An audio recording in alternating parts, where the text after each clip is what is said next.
Hello, fifth graders. You may have remembered when we first started reading Gilgamesh that I told you that I don't even know how many years ago now, probably 8 or so, but I emailed the author of Gilgamesh, Geraldine McCaughrean. I went online, found her email address, and just sent her an email and said, you know what? I just wanted to tell you that I really love your version of this story. I love teaching it every year. I think that it's really well done, and it always kind of brings me some happiness to revisit the story. So, she, by big surprise, emailed me back. And so this is what she get. Like I said, this is like, I don't know, probably close to a decade old, but I still love to share it every year. So she writes, Dear Miss Burry, thank you for going to the trouble of writing. I'm so pleased Gilgamesh gives you the same kind of pleasure it gave me.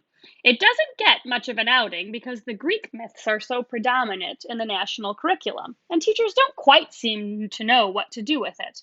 But every time I'm asked which my favorite myth is, I always say Gilgamesh, the oldest story in the world, and yet it could almost have been written yesterday.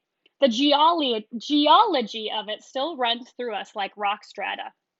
I reckon you could find its DNA still flowing round our bloodstreams. So, this first part actually is really talking about how some of the things that Gilgamesh was struggling with, grief after losing a loved one, is something that, we still kind of deal with ourselves. Purists, which she means people who are purely staying true to the story, wouldn't approve.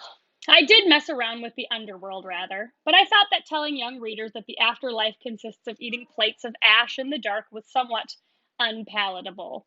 Just kind of like a pun, because something that's unpalatable is like hard to accept, but also it means like you can't eat it.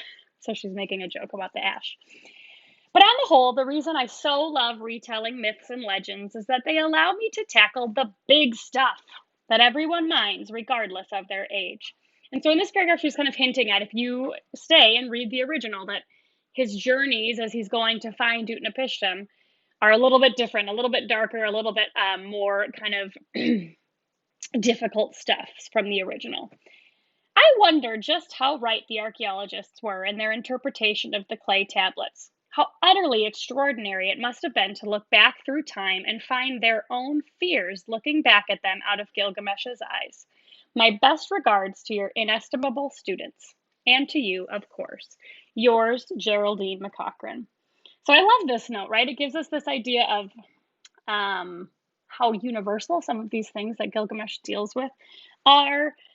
She's talking about kind of as archaeologists were finding these tablets, right? And this is true when you're translating things. You guys should know this from Latin too, right? As you are translating, you're making choices, right? Which word do you use? Which version of that word? And so there is sort of this interpretation. And so she's kind of thinking about archaeologists making that original translation. So there it is. There is the email that she wrote back to me and to you and all of all the students I've had and to future students.